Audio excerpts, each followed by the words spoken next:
Kabayan, akala natin pag may ipon na tayo, safe na tayo. Pero may isang kalaban ang ipon mo. Kahit hindi mo nakikita, gumagalaw. Inflation.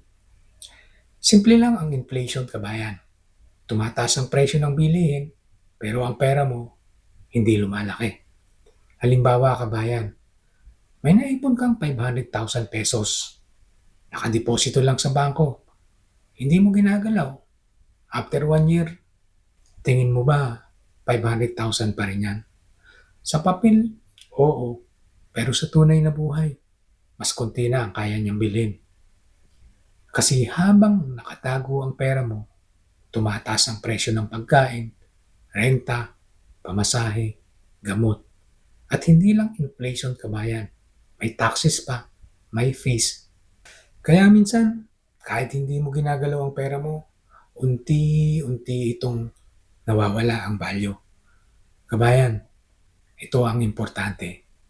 Ang ipon, hindi lang dapat nakaimbak. Dapat nasa tamang lalagyan.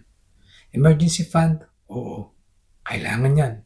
Pero yung sobra sa emergency fund, kung puro savings lang, inflation ang kakaindi yan.